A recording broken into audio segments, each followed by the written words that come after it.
Doctor എനിക്ക് എൻ്റെ കാലിന് 2 സർജറി വേണമെന്ന് പറഞ്ഞു. കാലിൻ്റെ മുട്ടിന് ഗ്യാപ്പ് വന്നുപോയി. 4 സ്ക്രൂ ഇടുന്ന മുട്ടിന്. അങ്ങനെ അത് സർജറി, പിന്നെ കാല് വളവായി പോയി. അതിനൊരു സർജറി, അങ്ങനെ 2 സർജറി ചെയ്യണം. പിന്നെ അത് ചെയ്ത് കഴിഞ്ഞാലും പിന്നെ ഒരിടം തട്ടാനോ മുട്ടാനോ ഒന്നും പാടില്ല. പിന്നെ 2 മാസം, അത് 3 മാസം ബെഡ് റെസ്റ്റ് തന്നെ ആയിരിക്കണം. ടോയ്ലറ്റിൽ പോലെ എഴുന്നേറ്റ് പോകാൻ പറ്റില്ല. അങ്ങനെ പറഞ്ഞു. അപ്പോഴാണ് ചേച്ചി ഇവിടെ വന്നത്. ചേച്ചി പറഞ്ഞു, ഇത്രയും മരുന്നെല്ലാം കഴിച്ചില്ലേ, ഇനി നീ ഇതും കൂടെ ഒന്ന് കഴിച്ചു നോക്ക്, എന്നിട്ട് എന്താണെന്ന് നോക്കിയിട്ട് നിങ്ങൾ സർജറിയിലോട്ട് പോകണമെങ്കിൽ പറ്റുമെന്ന് പറഞ്ഞു. പക്ഷേ ഇതിനു മുമ്പ്, വർഷങ്ങൾക്ക് മുമ്പേ എന്നോട് എൻ്റെ വയനാട്ടിലുള്ള ചേട്ടൻ്റെ ഫ്രണ്ട് ഉണ്ടായിരുന്നു. വയനാട്ടിലുള്ള അവൾ RCMൻ്റെ ഇതുപോലെ ആയിരുന്നു. അപ്പോൾ അന്നേരം എനിക്ക് ഇതുപോലെ മുട്ടുവേദന എന്ന് പറഞ്ഞപ്പോൾ അവളെന്നോട് പറഞ്ഞു, നീ ഇത് സർജറിയൊക്കെ ചെയ്യുന്നതിന് മുമ്പായിട്ട് ഞങ്ങൾക്ക് ഇങ്ങനെ ഒരു പ്രോഡക്റ്റ് ഉണ്ട്, നീ അത് കഴിക്കണം, കഴിച്ച് നോക്ക്. അപ്പോഴും അവൾ പറഞ്ഞപ്പോൾ ഞാൻ പോടി ഇതിൻ്റെ ഒരു പ്രോഡക്റ്റ് എന്നൊക്കെ പറഞ്ഞ് ഞാൻ അവളെ കളിയാക്കി. എന്ന് വെച്ചാൽ വർഷങ്ങൾക്ക് മുമ്പ് എന്നോട് അന്ന് പറഞ്ഞതാണ്. അപ്പോൾ ഞാൻ എന്നിട്ട് അതിന് കേട്ടില്ല. എന്നിട്ട് ഇതുപോലെ ഞാനൊരിക്കൽ മെഡിക്കൽ കോളേജിൽ ഇതുപോലെ ഡോക്ടറെ കാണാൻ പോയ സമയത്ത് ബസ്സിൽ വെച്ച് ഇതുപോലെ പോത്തങ്കോട്ടുള്ള ഒരു ചേച്ചി എന്നോട് കേട്ട് എവിടെ പോകുന്നതെന്ന് ചോദിച്ചാൽ അടുത്തിരുന്നു. അപ്പം ഞാൻ ഇതുപോലെ എനിക്ക് കാൽമുട്ട്, അപ്പോൾ എനിക്ക് ഡിസ്കിന് കംപ്ലൈൻറ്റ് ഉണ്ടായിരുന്നു, ഡിസ്കിന് തള്ളലായിരുന്നു. പിന്നെ എനിക്ക് കൈ മുട്ട് വയ്യ. അപ്പം മുട്ടിൽ ഞാൻ ബെൽറ്റ് ഇട്ടു, ഇടുപ്പിൽ ഞാൻ ബെൽറ്റൊക്കെ ഇട്ടാണ് ഞാൻ നടന്നു കുറേ നാൾ. അപ്പോൾ ആ ചേച്ചി ഇതുപോലെ എന്നോട് പറഞ്ഞ്, ഞങ്ങൾ ഇങ്ങനെ ഒരു ഇതിൽ വർക്ക് ചെയ്യണം, അപ്പം ഇതിലിങ്ങനെ ഒരു പ്രോഡക്റ്റ് ഉണ്ട്, നിങ്ങളത് വാങ്ങി കഴിക്കുമോ എന്നൊക്കെ ചോദിക്കും. അപ്പം ഞാൻ പറഞ്ഞു, വേണ്ട, ഞാൻ ഡോക്ടറെ കണ്ടുകൊണ്ടിരിക്കുകയല്ലേ, അവർ നിങ്ങളുടെ പ്രോഡക്റ്റ് എനിക്ക് വേണം. അപ്പോഴും ഞാൻ നിരസിച്ച് വിട്ടു. അത് കഴിഞ്ഞ് കുറേ നാൾ കഴിഞ്ഞ് വീണ്ടും അവരെന്നെ വിളിച്ചപ്പോൾ ഞാൻ പറഞ്ഞു, എനിക്ക് വേണ്ടെന്നല്ലേ നിങ്ങളുടെ പറഞ്ഞു, പിന്നെ നിങ്ങൾ എന്തിനാണ് വീണ്ടും എന്നെ വിളിക്കുന്നത് എന്നൊക്കെ ഞാൻ അവർ പറഞ്ഞു. അങ്ങനെ ഞാൻ അവരും കൂടെ അങ്ങോട്ട് ഒന്നിരണം. അപ്പോഴും അവരെന്നോട് പറഞ്ഞു, അല്ലെങ്കിൽ നിങ്ങൾക്കിത് കഴിക്കാൻ പറ്റില്ല, ഞങ്ങളുടെ പ്രോഡക്റ്റ് വില കൂടിയ പ്രോഡക്റ്റാണ്, നിങ്ങൾക്ക് അല്ലെങ്കിൽ ഇത് വാങ്ങി കഴിക്കാനുള്ള ഇത് നിങ്ങൾക്കില്ല, നിങ്ങൾ വാങ്ങണ്ടെന്ന് പറഞ്ഞു. ഞാൻ അവരുമായിട്ട് ഒരുപാട് അന്ന് കണ്ടത് തന്നെ, പക്ഷെ ഞാൻ ഫോണിൽ കൂടെ ഒരുപാട് പറഞ്ഞു. ഇതൊക്കെ കഴിഞ്ഞിട്ട് ഇപ്പം 3ാമത്തെ പ്രാവശ്യം ചേച്ചി വന്നു ഇതുപോലെ, എനിക്കെന്ന് വെച്ചാൽ സർജറി എത്രയും പെട്ടെന്ന് ചെയ്യണം, ഇല്ലെങ്കിൽ എനിക്ക് നടക്കാൻ പറ്റുന്ന ഡോക്ടർ പറഞ്ഞു. അങ്ങനെ എൻ്റെ ചേട്ടൻ 1 മാസത്തെ ലീവ് എടുത്ത് ചേട്ടൻ ഇവിടെ വന്നു എൻ്റെ സർജറിക്ക് വേണ്ടിയിട്ട്. അങ്ങനെ വന്ന് നമ്മൾ ഡോക്ടറെ കാണാൻ പോയി. അപ്പോൾ അന്നേരം ഡോക്ടർ എന്തോ ശബരിമല ഡ്യൂട്ടി എന്തോ വന്നതുകൊണ്ട് അപ്പോൾ ഡോക്ടർ പറഞ്ഞു, ഇപ്പം പറ്റൂല, നമുക്ക് ഇനി ജനുവരിയിലോട്ട് മാറ്റാമെന്ന് പറഞ്ഞു സർജറി. അങ്ങനെ ജനുവരിയിൽ അപ്പോൾ ചേട്ടൻ പറഞ്ഞു, ഇനി പോയിട്ട് എനിക്ക് ലീവ് കിട്ടൂല, ജനുവരിയിൽ വരാൻ, എങ്കിൽ നമുക്ക് മാർച്ചിൽ നോക്കാമെന്ന് പറഞ്ഞു. അപ്പോൾ ആ സമയമാണ് നവംബറിൽ. അപ്പം കൊണ്ട് ഞാൻ പിന്നെ ഈ പ്രോഡക്റ്റ് ചേച്ചി ഇങ്ങനെ പറഞ്ഞു, നീ ഇത് കഴിക്കണം, ഇതൊന്ന് കഴിച്ച് നോക്കിയിട്ട് നിനക്ക് ഇതല്ലെങ്കിൽ നിങ്ങൾ സർജറി ചെയ്തു.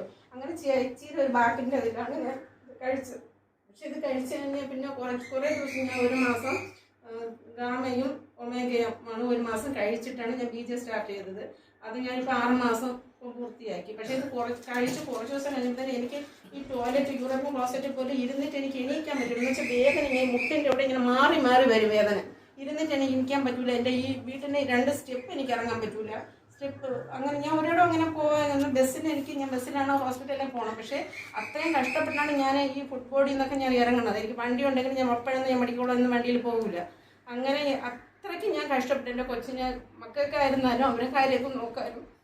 പിന്നെ ഞാനിത് കഴിച്ച് കുറച്ച് ദിവസം കഴിഞ്ഞപ്പോൾ തന്നെ എനിക്ക് വേദനകളൊക്കെ ആദ്യമൊക്കെ മാറും. പിന്നെ ക്രമേണ കൊണ്ട് ഇപ്പം ഞാനിപ്പോൾ സ്റ്റെപ്പ് തുണിയെല്ലാം മുകളിൽ സ്റ്റെപ്പ് കയറി ഇരിക്കുന്നുണ്ട്, പോകുന്നുണ്ട്, എല്ലായിടും പോള് വരണം. ഇപ്പം എനിക്ക് അങ്ങനെ ഒരു പ്രശ്നമില്ല. ചെറുതായിട്ടുള്ള ഒരിത് മാത്രമേ ഉള്ളൂ, അല്ലാതെ നേരത്തെയുള്ള ഒരു പ്രശ്നം. അങ്ങനെ ഇപ്പം ഞാൻ വീണ്ടും ഡോക്ടറെ ഇങ്ങനെ കാണാൻ ഞാൻ മെഡിക്കൽ കോളേജിൽ ഇപ്പോഴും ഞാൻ ഡോക്ടറെ കൺസൾട്ടിങ്ങിനാണ്. അപ്പോൾ പോകുമ്പോൾ ഡോക്ടർ പിന്നെ പറഞ്ഞു, അയ്യോ എന്ത് പറ്റി? അപ്പോൾ എൻ്റെ കൂടെ എനിക്ക് വേദനകളെല്ലാം മാറി. അപ്പോൾ ഡോക്ടർ തന്ന മെഡിസിൻ കഴിച്ചാണ് എനിക്ക് മാറിയതെന്ന്. പക്ഷെ ഞാനത് അപ്പോൾ ഡോക്ടർ എന്നൊരു അത് പറഞ്ഞിട്ടില്ല. അപ്പോൾ ഡോക്ടർ പറഞ്ഞ്, ഇനി ഇതുപോലെ നമ്മളിപ്പം കഴിക്കുന്നതിന് ഈ പൗഡർ ഉണ്ടല്ലോ BJ, അതുപോലെ ഒരു എനിക്ക് ഡോക്ടർ എഴുതി തന്നു. എന്നിട്ട് ഞാൻ ഡോക്ടർ പറഞ്ഞില്ലെന്ന് ഞാൻ അത് 2-3 പാക്കറ്റ് വാങ്ങി. പക്ഷെ ഞാൻ ഇവിടെ കൊണ്ടുവന്ന് അത് നമ്മൾ വെള്ളത്തിൽ അത് പൊട്ടിച്ചിടുമ്പോൾ തന്നെ അത് ഇങ്ങനെ പതഞ്ഞ് പൊങ്ങി തനിയെ നമ്മൾ സ്പൂൺ വെച്ചൊന്ന് കലക്കണ്ട ഇങ്ങനെ വരും. പക്ഷെ അത് നമുക്ക് കുടിക്കാനും ഒരു ഇതാണ്, നമ്മൾ ശ്വാസം എടുത്തു കഴിഞ്ഞാൽ നമുക്ക് കുടിക്കാൻ പറ്റില്ല. ഒരുമാതിരി ഒരു സ്മെല്ലുണ്ട് അതിന്. അപ്പം ഞാൻ അത് ശ്വാസം പിടിച്ചിട്ട് ഞാൻ വാങ്ങിയല്ലേന്ന് പറഞ്ഞ് എന്നിട്ട് ചേച്ചിയോട് ചോദിച്ചു, പിന്നെ നീ എന്തിനത് വാങ്ങിയത്, മറ്റത് കഴിക്കുകയല്ലേ? അപ്പം ഞാൻ എന്തായാലും ഡോക്ടർ പറഞ്ഞിട്ടുണ്ട്, എന്നിട്ട് ഞാൻ 2-3 വാങ്ങി ചേച്ചിയെന്ന് പറഞ്ഞു. പിന്നെ എന്നിട്ട് അത് കഴിഞ്ഞ് 2 മാസം കഴിഞ്ഞ് ഡോക്ടർ പോകുമ്പോൾ എല്ലാം നമ്മളെ നടത്തിക്കും, കാല് മടക്കും, നോക്കും. അപ്പോഴൊന്നും എനിക്കിങ്ങനെ മടക്കാനെന്ന് വെച്ചാൽ എങ്ങനെ എനിക്ക് നടക്കാൻ പറ്റുള്ളായിരുന്നു ഇങ്ങനെ. അപ്പോൾ എൻ്റെ മോൻ എപ്പോഴും എന്നെ കളിയാക്കും, എന്നെ കൊച്ചുമോ എപ്പോഴും അമ്മ ഇങ്ങനെയാണ് നടക്കുന്നത് എന്നൊക്കെ അവൻ എന്നെ എപ്പോഴും ഇവനെ കളിയാക്കും. പക്ഷെ ഇപ്പോൾ എനിക്ക് കാല് മടക്കാം, നോക്കാം, കയറാം, ഇറങ്ങാം എല്ലാം എൻ്റെ വേദനകളൊക്കെ ഇങ്ങനെല്ലാം മാറി. അപ്പം എനിക്കിപ്പോൾ 6 മാസം ഞാൻ കഴിച്ചതായപ്പോൾ എനിക്കിപ്പോൾ മറ്റുള്ളവരോട് പറയാനും നമുക്കെന്തെങ്കിലും അനുഭവം വേണമല്ലോ പറയാൻ. അതുകൊണ്ട് ഞാനിപ്പോൾ അല്ലെങ്കിൽ ഞാൻ അങ്ങോട്ട് ഈ കുടുംബശ്രീക്കൊക്കെ അങ്ങോട്ടാണ് പോകണം. ആ 3 സ്റ്റെപ്പുണ്ട്. അപ്പം എനിക്ക് കയറാനും ഇറങ്ങാനൊക്കെ അത്രയ്ക്ക് ബുദ്ധിമുട്ടാണ്. എന്നാലും ഞാൻ എല്ലായിടവും എന്ന് വെച്ചാൽ ചേട്ടൻ ഇല്ലാത്തതുകൊണ്ട് എല്ലാ കാര്യങ്ങൾക്കും ഞാൻ തന്നെ പോകണം. എനിക്ക് വയ്യെങ്കിലും എല്ലാത്തിനും ഞാൻ പോകും. അങ്ങനെ ഇതിപ്പോൾ കഴിച്ച് എനിക്കിപ്പോൾ നല്ല ആശ്വാസമായി. എത്ര മാസമായി കഴിച്ച് ഇപ്പോൾ ബീജ കഴിച്ചിട്ട് 6 മാസമായി. ഗാമയും ഒമേഗയും അത് 1 മാസം മുന്നേ കഴിച്ചു. അപ്പം ഇപ്പം കഴിച്ചപ്പോൾ എനിക്ക് കാലൊക്കെ നല്ല ക്ലിയറായി. ഞാൻ നടക്കുന്നു എടുക്കുന്നു. അങ്ങനെ അപ്പം ഇപ്പം എനിക്ക് 6 മാസം ഞാൻ ഈ പ്രോഡക്റ്റ് വേണ്ടിയിരിക്കുകയായിരുന്നു.